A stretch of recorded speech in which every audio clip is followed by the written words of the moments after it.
పాకిస్తాన్లో జరిగిన చర్చలు విఫలమవడంతో ఇప్పుడు ప్రపంచ శాంతికి మేమున్నామంటూ ముందుకొస్తోంది రష్యా. మధ్యవర్తిత్వానికి మేము సిద్ధంగా ఉన్నామంటూ పుతిన్ ఒక సంచలన ప్రతిపాదన చేశారు. ఇరాన్ అధ్యక్షుడు పెజెష్కియాన్కు పుతిన్ చెప్పినట్లుగా తెలుస్తోంది. మధ్యవర్తిత్వంపై రష్యా అధ్యక్ష కార్యాలయం క్రెమ్లిన్ నుంచి ఒక ప్రకటన వచ్చింది. రష్యా రంగంలోకి దిగితే చర్చలు కొలుక్కొచ్చే అవకాశం ఉందని, రష్యా మధ్యవర్తిత్వాన్ని ట్రంప్ అంగీకరిస్తారా లేదా అనే డౌట్తో చాలామంది ఇప్పుడు చర్చిస్తున్నారు. యుద్ధంలో ఇరాన్కు రష్యా సాయం చేస్తుందనే ఆరోపణల నేపథ్యంలో అమెరికా ఇరాన్ మధ్య చర్చలు విఫలం కావడంతో ఇప్పుడు ఈ 2 వారాల సీజ్ ఫైర్ పైన కూడా ఇప్పటికే గందరగోళం మనం చూస్తున్నాం. ఇక లేదని చెప్పాలి. ఇలాంటి పరిస్థితుల్లో రష్యా మేమున్నాం, ప్రపంచ శాంతికి మా వంతు ప్రయత్నం మేము చేస్తామంటూ ముందుకొస్తుంది. ఇలాగే కొనసాగడం మంచిది కాదు అని చెప్తోంది. ఇప్పటికే క్రెమ్లిన్ రష్యా అధ్యక్షుడు పెజెష్కియాన్తో కాంటాక్ట్లోకి వెళ్ళారని, ఇరాన్ అధ్యక్షుడు పెజెష్కియాన్తో రష్యా ఇప్పటికే కాంటాక్ట్లోకి వెళ్ళిందని, వాళ్ళతో మాట్లాడారని, డిస్కస్ చేశారని తెలుస్తోంది. అయితే ఇక్కడ ఎవరు ఒప్పుకోవాలి అంటే 2 సైడ్స్ మనం ఒకసారి చూస్తే ఇటువైపు ఇరాన్ ఉంది, అటువైపు అమెరికా ఉంది. ఈ చర్చల్లో ఇరాన్ ఎలాగో ఒప్పుకుంటుంది, రష్యా చెప్తే కాదనదు. ఎందుకంటే వాళ్ళకి మంచి సంబంధాలు ఉన్నాయి and they are helping in all possible ways in this war. Russia ఇరాన్కి అన్ని రకాలుగా హెల్ప్ చేస్తుంది. ఆయుధాలు, medicine, technical support, cyber support, అన్ని రకాల సపోర్ట్స్ ఇస్తుంది, ఇంటెలిజెన్స్ సపోర్ట్ ఇలా. So they have very good relationships with each other. So ఖచ్చితంగా ఇరాన్ ఒప్పుకుంటుంది. And the problem is with America Russia మధ్యవర్తిత్వాన్ని ఒప్పుకుంటుందా అంటే, రష్యా భారత్ లాంటి ఆప్షన్స్, అవకాశాలు ముందే ఉన్నప్పటికీ పాకిస్తాన్ లాంటి ఒక పనికిమాలిన దేశాన్ని తీసుకెళ్ళి అక్కడ పెట్టిందంటేనే అమెరికా ఉద్దేశం ఏంటో మనకు అర్థమవుతుంది. అమెరికా నుంచి వచ్చినటువంటి ఒక డ్రాఫ్ట్ మెసేజ్ని కనీసం ఎడిట్ కూడా చేయకుండా వాళ్ళ పాకిస్తాన్ ప్రధాని డైరెక్ట్గా పోస్ట్ చేశాడు షహబాజ్ షరీఫ్, మనం చూసాం. అంటే ఎంత గ్రిప్లో ఉండేవాళ్ళు. మొన్న మధ్య అమెరికా ఇచ్చినటువంటి ఒక స్టేట్మెంట్, లైక్ అమెరికా అనకూడదు, ట్రంప్ ఇచ్చినటువంటి స్టేట్మెంట్ మనం చూసాం కదా. ఎందుకు ఇలాంటి వాళ్ళని మీరు పక్కన పెట్టుకుంటారంటే, పనికిమాలిన వాళ్ళని నా పక్కన పెట్టుకుంటే నేను చాలా గొప్పగా కనపడతాను, నాకు ఇష్టం అలాంటి వాళ్ళతో ఫ్రెండ్షిప్ చేయడం అని చెప్పాడు. So he wants that control, he wants that hierarchy. So అందుకని పాకిస్తాన్ లాంటి దేశాలను ప్రిఫర్ చేస్తాడు, ఎందుకంటే వాళ్ళ టర్మ్స్ని అక్కడ వాళ్ళు డిస్కస్ చేస్తారు కాబట్టి. కానీ రష్యా అలా కాదు. రష్యా దగ్గర అమెరికా బయటపడాల్సి వస్తుంది పూర్తిగా. తమ రూల్స్ అండ్ రెగ్యులేషన్స్ని అవసరమైతే మార్చుకోవాల్సి వస్తుంది, కొన్ని విషయాల్లో తగ్గాల్సి వస్తుంది. రష్యా కన్విన్స్ చేస్తుంది కొన్ని విషయాల్లో. ఇలా అన్ని రకాలుగా అమెరికాకి అది అస్సలు ఇష్టం లేదు. ముఖ్యంగా ట్రంప్కి, తనకి ఇప్పుడు రష్యాతో అమెరికాకి ఎంత పోటీ ఉందో మనకు తెలిసిందే. ఆర్థికంగా ఉండే డెవలప్మెంట్లో కానీ, టెక్నాలజీ విషయంలో కానీ, ఇలా అన్ని రకాలుగా విపరీతమైనటువంటి పోటీ. ఒక రకంగా పుతిన్ని ఒక నియంత అని చెప్పి అమెరికా పిలుస్తోంది. పుతిన్ ఒక రక్త పిపాసి అని చెప్పి పిలుస్తోంది. ఇలాంటి పరిస్థితుల్లో పుతిన్ వచ్చి నేను మధ్యవర్తిత్వం చేస్తాను అంటే ఇరాన్ ఒప్పుకున్నా అమెరికా ఎందుకు ఒప్పుకుంటుంది? అమెరికా ఒప్పుకోకపోవడానికి మరికొన్ని కారణాలు ఇక్కడ నేను చూపిస్తాను. But why Russia is better than US అనేది చెప్తే అందరికీ తెలిసిందే చాలా వరకు కొన్ని కారణాలు. బట్ ఆ కారణాలు కూడా మనం డిస్కస్ చేద్దాం. But before that, why America can't agree with Russia, ఎందుకని ఒప్పుకోకపోవచ్చు అనేదానికి కొన్ని కారణాలు మనం చూడొచ్చు. ద ఫస్ట్ రీజన్, ఖచ్చితంగా తనకి చాలా తీవ్రమైనటువంటి పోటీ ఉంది రష్యాతో. అమెరికాకి, ట్రంప్కి చాలా తీవ్రమైనటువంటి పోటీ ఉంది పుతిన్తో. సో అలాంటి పరిస్థితుల్లో ట్రంప్ ఇగో అస్సలు ఒప్పుకోదు అలాంటి వాళ్ళని తీసుకొచ్చి కూర్చోబెట్టడానికి. రెండోది, ఇరాన్తో మంచి సంబంధాలు ఉన్నాయి రష్యాకి, అది ఇష్టం లేదు. ఎందుకంటే first of all Trump can't control Russia. తాను ఏం చేయాలనుకుంటున్నాడో, ఎలా చేయాలనుకుంటున్నాడు అనేది పాకిస్తాన్ లాగా తలూపదు గుడ్డిగా రష్యా. కాబట్టి ట్రంప్కి ఇష్టం ఉండదు ఆ విషయంలో.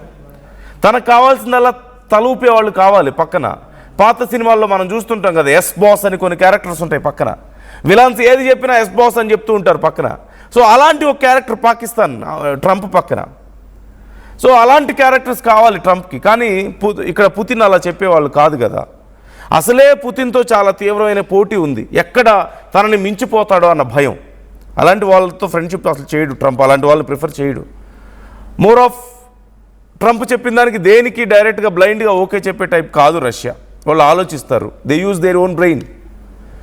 వీటన్నిటికి మించి ఇరాన్కి ఇప్పుడు ఈ యుద్ధంలో హెల్ప్ చేస్తుంది రష్యా అని చెప్పేసి ఇప్పటికే అమెరికా కొన్ని ఎలిగేషన్స్ మనం చూసాం.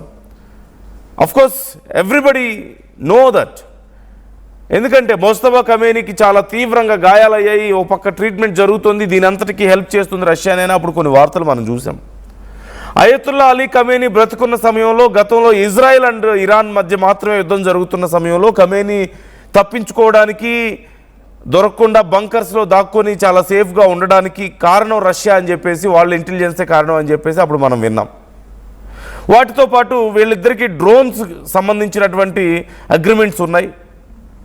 అలాగే S-300 వ్యవస్థని ఇరాన్కి గతంలో ఇచ్చింది రష్యా. ఇలా చాలా అగ్రిమెంట్స్ వీళ్ళిద్దరి మధ్యలో ఉన్నాయి, చాలా మంచి రిలేషన్షిప్స్ ఉన్నాయి. ఇన్ఫ్యాక్ట్ ఇప్పుడు ఈ యుద్ధంలో అన్ని రకాలుగా ఇంటెలిజెన్స్ సపోర్ట్ ఇస్తుంది, టెక్నికల్ సపోర్ట్ ఇస్తుంది, ఆయుధాలు పంపిస్తుంది, స్ట్రాటజిక్ సపోర్ట్ ఇస్తుంది. ఇలా ఆల్ కైండ్స్ ఆఫ్ సపోర్ట్ ఇరాన్కి అమెరికా ఇస్తుంది. అది జగమెరిగిన సత్యం అంటారు కదా, అలాగా ఓపెన్ సీక్రెట్. కాబట్టి ఇలాంటి ఒక దేశాన్ని, ఇరాన్కి అనుకూలంగా ఉన్న దేశాన్ని తీసుకొచ్చి మధ్యవర్తిగా కూర్చోబెట్టడం అనేది, మీడియేటర్గా కూర్చోబెట్టడం అనేది అమెరికాకి అస్సలే ఇష్టం ఉండదు. సో ఇలా ఎన్నో కారణాలు ఖచ్చితంగా ఇక్కడ లేకపోలేదు. వీటన్నిటికి మించి అఫ్కోర్స్ రష్యా మీద కూడా కొంత అనుమానాల్ని అమెరికా ఖచ్చితంగా వ్యక్తం చేస్తుంది.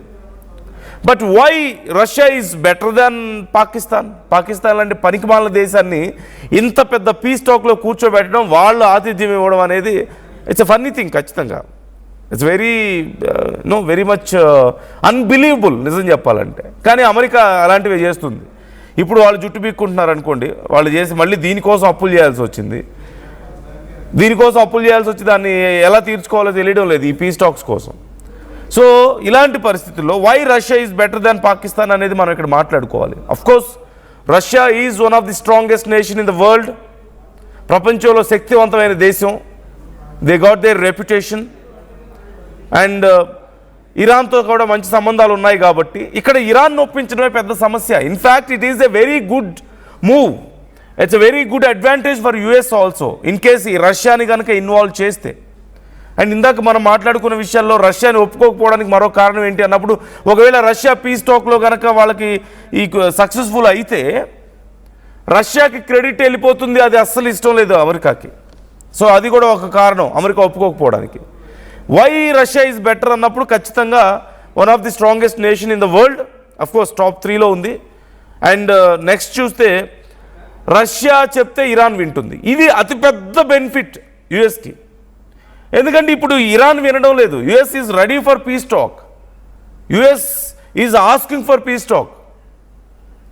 ఇన్ఫ్యాక్ట్ దే ఆర్ వెయిటింగ్ ఈ పీస్ టాక్ సక్సెస్ అవ్వాలని చెప్పేసి. చాలా దే ఆర్ డెస్పరేట్. కానీ ఇలాంటి పరిస్థితుల్లో ఇరానే మాట వినడం లేదు. ఇన్ఫ్యాక్ట్ ఇరాన్ని ఈ పీస్ టాక్కి ఒప్పించింది కూడా రష్యా, చైనానే అని చెప్పేసి కొంత, అంటే వాళ్ళ సపోర్ట్ ఉంది, వాళ్ళ ప్రోత్సాహం కూడా కొంత ఉంది అని చెప్పేసి కొన్ని వార్తలు మనం చూస్తున్నాం. సో ఇలాంటి టైంలో రష్యా చెప్తే ఖచ్చితంగా ఇరాన్ వినే అవకాశాలు చాలా ఎక్కువ ఉన్నాయి. కన్విన్స్ అవుతుంది, అలా కాదు ఇలా చేయిస్తే బెటర్ ఏమో అని చెప్పి రష్యా చెప్తే, ఈవెన్ ఈ న్యూక్లియర్ ప్రోగ్రామ్ విషయంలో కానీ, స్ట్రైట్ ఆఫ్ హార్మూజ్ విషయంలో కానీ, ఇతర విషయాల్లో రష్యా చెప్తే ఇరాన్ ఖచ్చితంగా వింటుంది. This is very important. మధ్యవర్తులు అనేవాళ్ళు కన్విన్స్ చేయగలిగిన కెపాసిటీ కలిగి ఉండాలి. అంతే, ఏదో అటొక చైర్ ఇటొక చైర్ వేసి కూర్చొని మాట్లాడుకోండి అని చెప్పడం కాదు. They need to convince. But పాకిస్తాన్ని ఇరాన్ నమ్ముతుందా? నమ్మే పరిస్థితి లేదు. ఇజ్రాయెల్ నమ్ముతుందా? They hate Pakistan. And next target అసలు పాకిస్తానే ఉంటుందేమో ఇరాన్ తర్వాత ఇజ్రాయెల్కి. అండ్ ప్రపంచవ్యాప్తంగా వాళ్ళకున్నటువంటి రెప్యుటేషన్ మనం చూస్తూనే ఉన్నాం. ఒక ఉగ్రవాద దేశం, ఇంక్లూడింగ్ అమెరికానే ప్రకటించింది పాకిస్తాన్ ఉగ్రవాద దేశంగా. సో అన్ని రకాలుగా పాకిస్తాన్ కంటే Russia is best. And in fact గతంలో సిరియా లాంటి సమస్యల్ని పరిష్కరించినటువంటి ఒక ఎక్స్పీరియన్స్ ఉంది. సో ఇలాంటి ఒక ఎక్స్పీరియన్స్ కూడా ఉంది కాబట్టి అంతర్జాతీయ స్థాయిలో ఆల్రెడీ ఒక గుర్తింపు ఉంది. And at the same time ఇక్కడ వైస్ వర్సా ఉంటుంది. ఎందుకంటే గతంలో ఉక్రెయిన్ రష్యాకి యుద్ధం జరుగుతున్న సమయంలో ట్రంప్ ఇన్వాల్వ్ అయ్యాడు.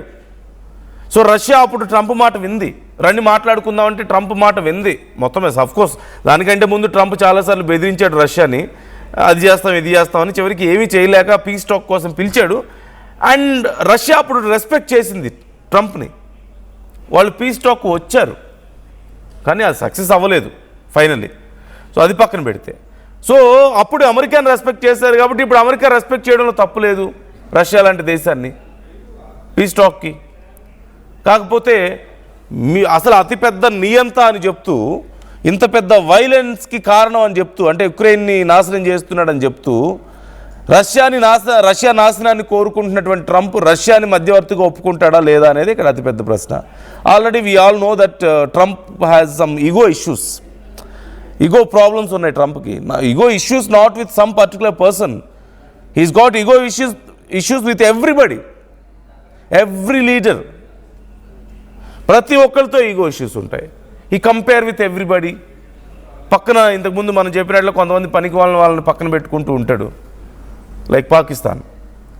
So what do you think? Russia ఇలాంటి ఒక మూవ్కి రెడీ అవ్వడం అనేది ఖచ్చితంగా చాలా మంచి పరిణామం. ప్రపంచ శాంతికి మా వంతు మేము ప్రయత్నం చేస్తామని చెప్పడం అనేది చాలా గొప్ప విషయం. కాకపోతే ఇక్కడ why no one is considering India, ఇదే అతిపెద్ద ప్రశ్న. ఇక్కడ దీనికి కూడా పెద్ద రీజన్ ఏంటంటే అమెరికానే.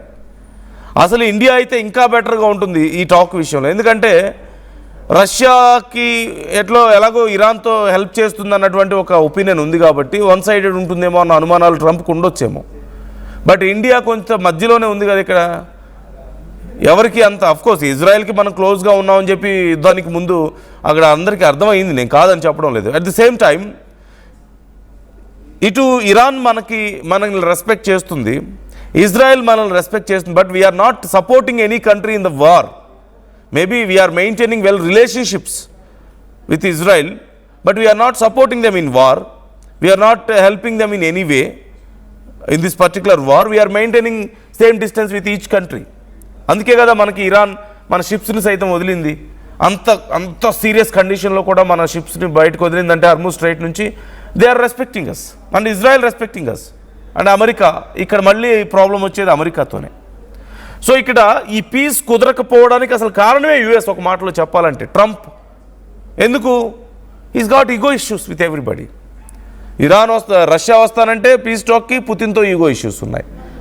భారతదేశాన్ని ఇన్వాల్వ్ చేస్తే అయిపోతుంది. ఎందుకంటే ఈవెన్ గల్ఫ్ దేశాలు సైతం భారతదేశం ఒక్క ఫోన్ కాల్తో యుద్ధాన్ని ఆపగలుగుతుందని ఒప్పుకున్నారు. అండ్ ఇరాన్ మనల్ని వదిలింది, మన షిప్స్ని వదిలింది. They have very good connections with India. మరోవైపు మనకి ఇజ్రాయెల్తో మంచి కనెక్షన్స్ ఉన్నాయి. ఇలాంటి కండిషన్లో మనల్ని కన్సిడర్ చేస్తే ఒక మధ్యవర్తిగా, మీడియేటర్గా ఖచ్చితంగా మనకి ఇక్కడ మనం చేయగలిగి ఉండేవాళ్ళం, సాధించగలిగి ఉండేవాళ్ళం.